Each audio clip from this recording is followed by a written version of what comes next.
Abra sua Bíblia comigo, 2 aos Coríntios, capítulo de número 3. Aleluia! Ainda hoje eu conversava,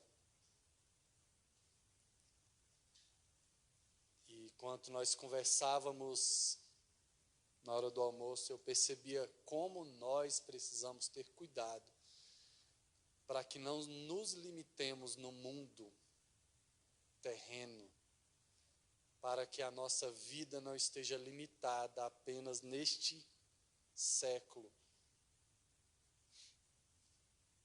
Deus, Ele tem um reino muito maior preparado para nós, queridos. Isso aqui é só o treino, isso aqui é só o período que nós vamos mirar para o céu. E é por isso que é importante que eu e você já comecemos a falar como cidadãos do céu, comecemos a agir. Isso não é um peso, isso não é uma dificuldade. Talvez se torne um peso e uma dificuldade se alguém queira fazer isso como aqui morando. Mas se você e eu começarmos a olhar aqui, já com os olhos espirituais, as coisas desse mundo vão começar a se tornar muito irrelevantes na sua vida, a ponto de não fazer mais sentido as coisas deste mundo. Você vai estar completamente liberto dessas coisas, pronto para ir para a sua morada. Amém?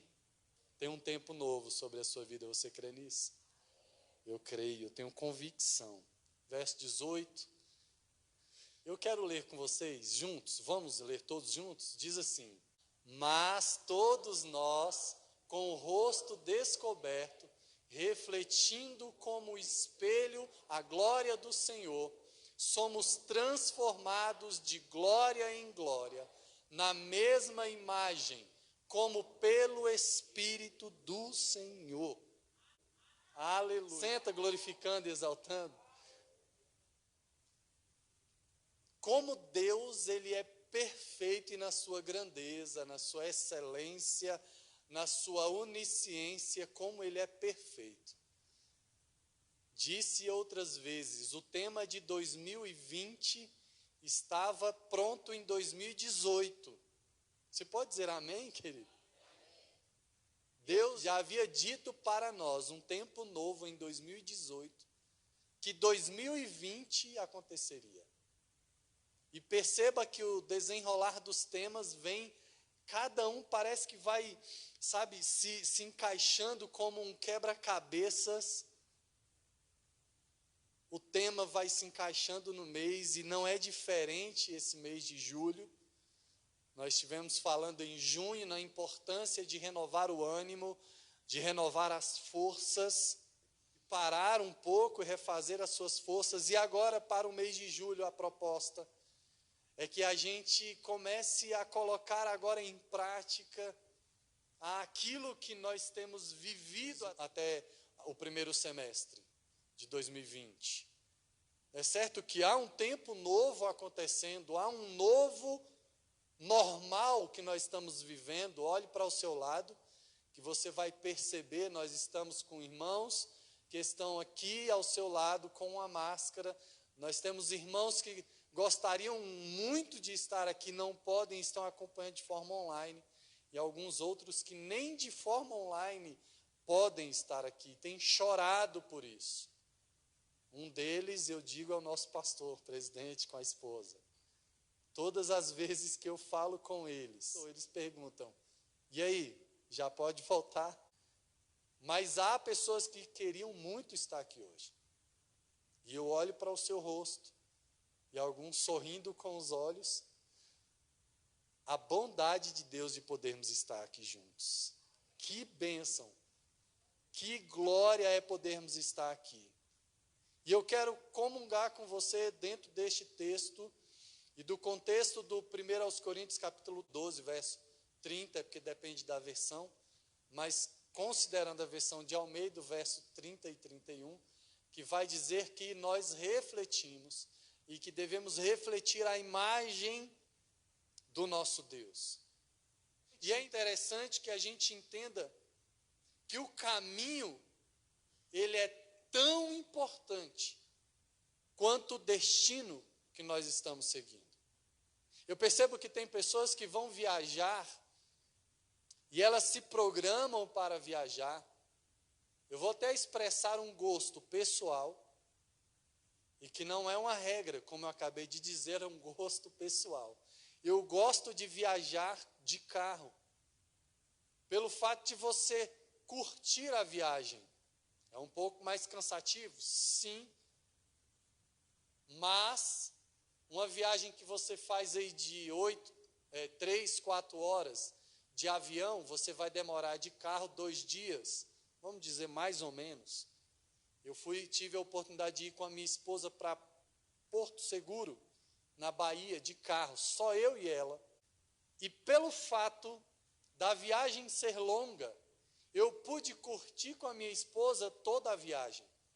Se eu tivesse ido de avião, seria bom, menos cansativo talvez. De fato, quando eu cheguei lá, o meu corpo estava cansado por ter dirigido algumas horas, muitas horas seguidas. Mas durante todo o dia nós conversamos, brincamos, paramos para almoçar, para lanchar, e enfim, fizemos todo o cronograma e até adiantou muito mais do que eu imaginava. Eu pensava que nós chegaríamos lá no outro dia e chegamos no mesmo dia. Mas o certo é que tão importante quanto Porto Seguro, que eu fui, foi a viagem. E eu digo isso porque muitas pessoas têm se perdido na viagem, preocupado apenas com o seu destino. E eu estou dizendo para pessoas crentes, cristãos aqui nesse templo, entendendo que nós temos um destino certo, amém? Nós vamos para o céu em nome de Jesus, você vai ser meu vizinho lá no céu. Mas tão importante quanto chegar lá, é curtir a viagem que nós estamos. É viver bem aqui, enquanto na terra você e eu vivermos. Porque não faz sentido Deus nos colocar aqui para vegetarmos durante 70, 80 anos, e quando eu me refiro a vegetar, eu estou me falando num sentido bem forte, que há pessoas que não têm propósito de vida e passam toda a sua vida aqui. E a sua vida não é relevante. E quando eu digo de relevante, não é porque o nome é conhecido. Porque tem muitas pessoas que nunca terão um nome conhecido, mas terá relevância enorme na vida daquelas pessoas, por onde ela passar. Alguém já ouviu falar de Billy Graham? Mas quem aqui lembra o nome da mãe de Billy Graham? Ninguém. Agora, a relevância de Billy Graham se deve, boa parte, pela sua criação. Entendem que o caminho que você está seguindo é tão importante quanto para onde? A palavra de Deus nos diz sobre quando nós chegarmos no céu, nós teremos galardões. E me parece que a pobreza humana, muitas vezes, impregna na nossa mente.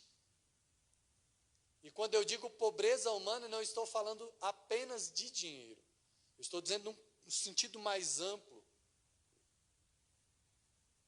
Que nós cristãos, a gente começa a se achar satisfeito por apenas chegar no céu. E eu percebo que a Bíblia nos ensina que o céu é um lugar de muitas riquezas. Você consegue entender isso? Amém? Amém, irmão? O céu é um lugar de muitas riquezas. Imagina o céu como um lugar de muitas riquezas, e você chegar lá não condizente com aquele lugar que você está. Não faz sentido. E as nossas atitudes aqui, elas geram, segundo a palavra de Deus, galardões. E é por isso que o seu propósito, aquilo para que Deus te chamou, seja cumprido. Existe uma parábola que eu acho muito interessante, que alguns dos irmãos, ou a grande maioria já deve ter visto, que é a parábola da marcenaria. Conta que um marceneiro, ele deixou as suas ferramentas ali no ambiente de trabalho, na sua marcenaria. E ali aquelas ferramentas se uniram e fizeram uma assembleia. Elas começaram a discutir entre si as suas diferenças. O martelo, como o presidente daquela reunião, começou a ser atacado e as outras ferramentas exigiram que ele abdicasse da presidência daquela reunião. E a alegação das outras ferramentas é porque ele era extremamente duro no trato. Ele era muito barulhento, ele batia demais nas outras ferramentas. Então eles disseram, olha, você não pode dirigir essa assembleia pela sua dureza. Você é muito barulhento, você é muito duro. E aí o martelo entendeu, aceitou e falou, tudo bem, me desculpe. Mas aí ele também, para sair, disse, se eu for expulso, também o parafuso terá que ser expulso. Porque o parafuso ele fica dando voltas e voltas e voltas para conseguir chegar no seu objetivo. E aí, diante do ataque do parafuso, o parafuso também falou, olha, eu quero também que vocês expulsem a lixa. Se eu dou voltas e voltas para chegar no meu objetivo, eu também quero que vocês expulsem a lixa. Porque a lixa não pode ficar aqui, porque ela é muito áspera. E por muitas vezes ela passa por nós e causa até estragos, nos machuca. Ela tem um tratamento muito áspero, muito atrito. E a lixa, por sua vez, disse, ok, eu aceito a condição, desde que vocês expulsem o metro daqui. Porque o metro se acha o perfeito. E ele julga todo mundo segundo a sua medida, como que só a sua medida fosse a certa. E aí, nesse momento, no meio de todo esse alvoroço, o marceneiro entra pelas portas da marcenaria, pega o martelo, pega a lixa, pega o serrote, pega o parafuso e começa a construir um móvel muito bonito. Olhe, por gentileza, nesse banco que está à sua frente. Ou nessa cadeira, pode ser também. Essa cadeira, ela precisou ser serrada, esse banco precisou ser serrado. Ele precisou ser cortado, lixado. Precisou de um martelo muito bom para bater uns pregos que tem nele. Foi preciso tesoura para cortar esse tecido, para que tudo isso se tornasse um banco confortável para você. Dessa forma como o marceneiro usou todas as ferramentas, aquela madeira rústica, que era só um pedaço de pau jogado fora, se tornou um lindo móvel. Então o serrote se adiantou e disse, senhores, ficou demonstrado que temos defeitos, mas o marceneiro trabalha com todas as nossas qualidades, ressaltando os nossos pontos positivos. Então isso nos leva a entender que para que a gente reflita a imagem de Deus, é importante nós entendermos e enxergarmos que nós somos ferramentas na mão do Senhor. E que a lixa, com toda a sua aspereza, faz com que a madeira se torne lisa. E o prego o parafuso com todas as suas voltas, faz com que as peças se unam para que aquele móvel seja um móvel de fato. E a gente ignora, e principalmente principalmente como um corpo que somos, e é no contexto do que Paulo vem dizendo, que nós lemos aqui em 1 Coríntios capítulo 12, que cada um tem a sua função no corpo. É importante, querido, que a gente comece a entender que o nosso contato um com o outro não pode fazer com que a gente deixe de enxergar as qualidades que cada um de nós temos. Porque assim eu vejo, e já tive a oportunidade, pela misericórdia de Deus, de conversar com alguns casais que começam a entrar em atrito porque eles deixam de enxergar as qualidades que haviam quando solteiros ou recém-casados e passam a enxergar apenas os defeitos.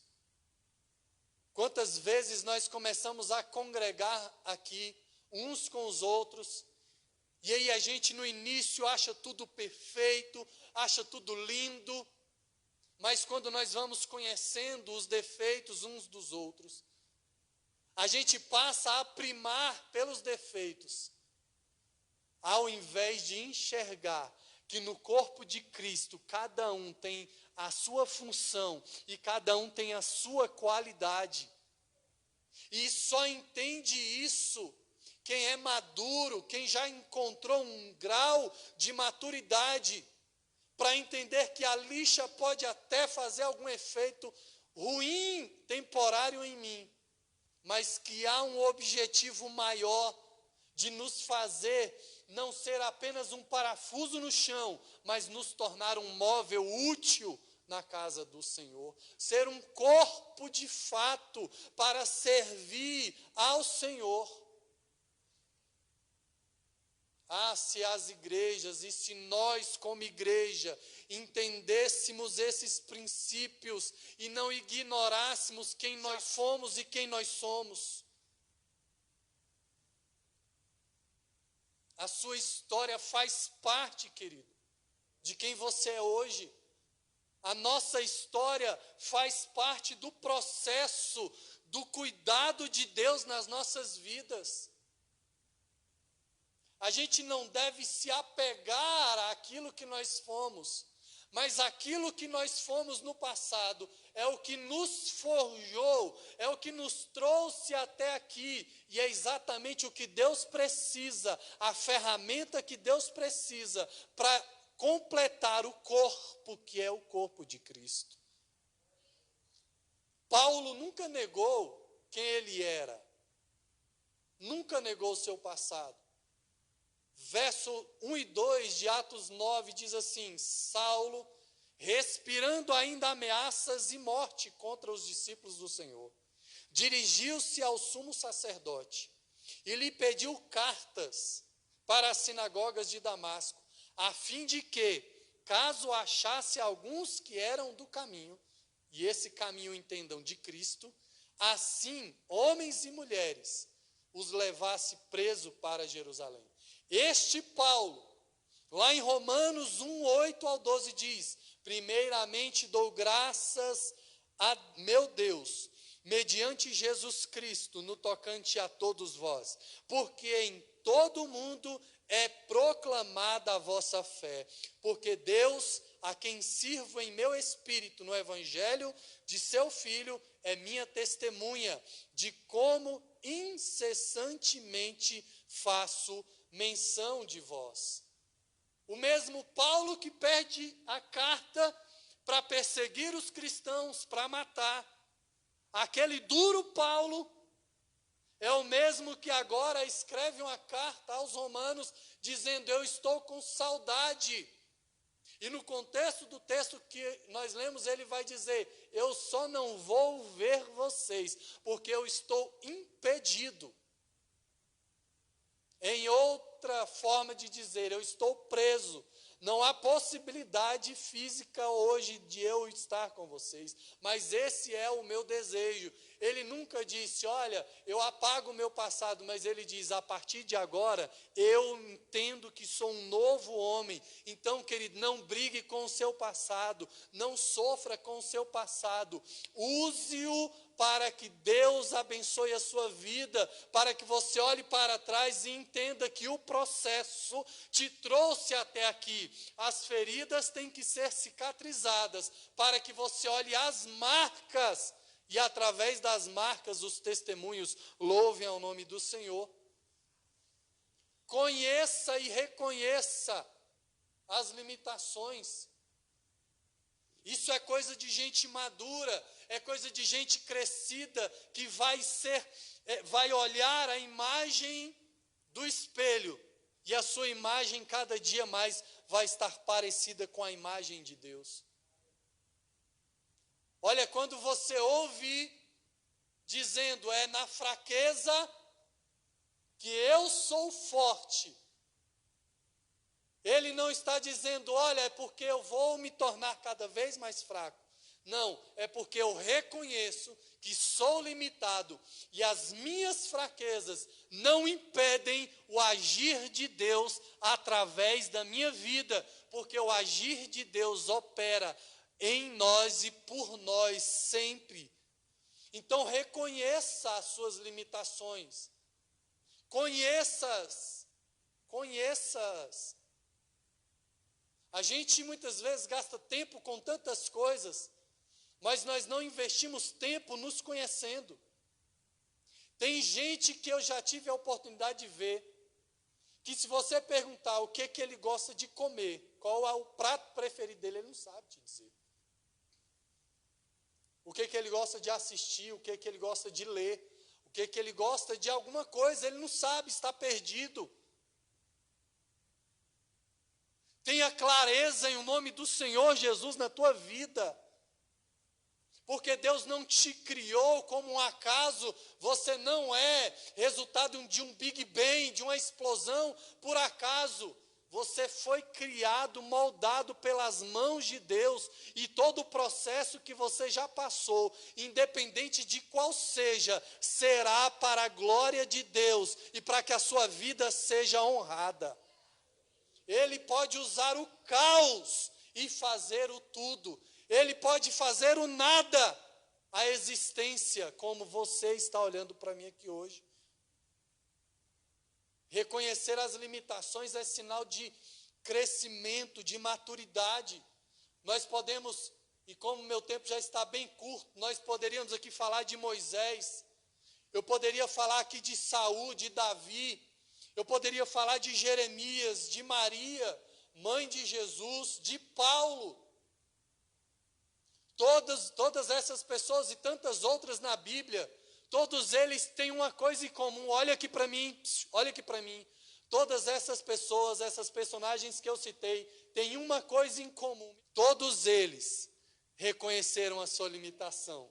Todos eles olharam para si e disseram, mas Senhor, eu sou pequeno, mas Senhor, eu não sei falar, mas Senhor, eu sou virgem, como vou dar à luz? Mas Senhor, eu sou um cidadão romano e eu sou um perseguidor. Cada um tinha alguma coisa que o limitava. Então entenda que as suas limitações não são limitações para Deus. As suas limitações são o piso que Deus vai usar para te levar para lugares altos e grandes. As suas limitações humanas não vão parar você, elas serão degraus para te levar em lugares jamais imaginados. Não é fraqueza reconhecer as suas limitações. A fraqueza é se justificar nela para não fazer aquilo que Deus já disse que vai te fazer. A fraqueza é querer olhar para você mesmo, para as suas limitações, de dizer, eu não consigo por causa disso. Deixa eu te falar, apesar disso, Deus pode fazer muito através da sua vida. Enquanto nós nos vitimizarmos dizendo as nossas limitações para Deus, justificando, as coisas não acontecem. Agora, quando nós pegarmos as nossas limitações, colocarmos na cruz de Cristo, olhando para Ele dizendo, Senhor, eu tenho limitações, eu realmente não consigo, mas Tu és o Deus que pode, Tu és o Deus que sara. Não importa o seu passado, não importa o seu pedigree, não importa a sua linhagem humana, porque você é filho do Deus Altíssimo. Você é filho daquele que era, daquele que é e daquele que há de vir. Não deixe o inimigo dizer para você quem você é. Escute a voz e a palavra de Deus dizendo para você: não me importo com o tamanho daquilo que te impede, porque eu sou o que sou na sua vida. Ao invés de fazermos como aquelas ferramentas da parábola que eu iniciei, nós devemos fazer como eles entenderam depois do marceneiro chegar. E aqui eu faço uma alusão, que o carpinteiro, ele está batendo a porta, e o carpinteiro ele diz: eu quero entrar. E que eu acho interessante que a carpintaria no contexto bíblico é um contexto de construtor, não apenas de fazer alguma coisa com a madeira na construção. Não é isso. No contexto bíblico, o carpinteiro era um construtor. Fique em pé comigo, querido. Ei, não importa o terreno que você se acha. Não importa se você acha que é um vale. Não importa se você acha que é um morro. Não importa se você acha que é uma pedra de tropeço. O carpinteiro chegou no terreno, e quando o carpinteiro chega, quando o construtor chega, não importa, ele chama a patrola, ele chama o que for necessário, aplana os teus caminhos e te faz andar por caminhos retos. Sabe o que eu estou dizendo para você, querido? É que não importa se você estava andando machucando os pés. A partir de hoje, Deus me trouxe para dizer para você que há um terreno aplainado para que os seus pés andem sobre a rocha firme, sem vacilar, sem toscanejar. Deus tem um novo tempo para a tua vida, e é um tempo de excelência, é um tempo de conhecimento, é um tempo de grandeza, porque Ele é um Deus grande. Aleluia! Deus tem uma obra específica para você. Diga isso em nome de Jesus. Deus tem uma obra específica através de mim e em mim. Diga com fé em nome de Jesus. Ele não quer apenas construir você, mas Ele vai usar você, uma grande construção, assim como fez com Pedro. Jesus olha para ele e diz: olha, Pedro, você era só um fagulhozinho de pedra, mas eu vou sobre esta rocha edificar a minha igreja, e você será aquele que eu vou usar. Você será aquele que Deus vai usar com autoridade. Deus está construindo um caminho e você é parte dele. Aleluia! Sabe aquele que se sente pequeno nessa noite? Ele pode fazer o maior. Sabe aquele mais fraquinho que está achando que vai parar hoje? Deus vai fazer de você o mais forte. Sabe aquele que não tem conhecimento, que acha que não sabe de nada? Deus, Ele vai fazer de você doutor. Sabe aquele que está em desespero, que não acredita mais no amanhã? Eu venho te dizer que o Deus do amanhã está aqui, e o seu amanhã está guardado nele. O desespero sai agora e dá lugar à esperança em Cristo. Rei da glória, Senhor dos senhores, Ele é o nosso Deus. Cante, adore ao nome do Senhor e diga: Cristo, teu é o poder e o domínio, e tudo que existe é pra te louvar. Ele não errou quando te chamou, Ele não errou quando te criou. Pela qual eu Aleluia! existo, motivo do meu Coloque as suas limitações diante dele agora. Feche os seus olhos e comece a orar. Comece a dizer: eu me rendo, eu me coloco diante de ti, a minha pequenez, diante da tua grandeza.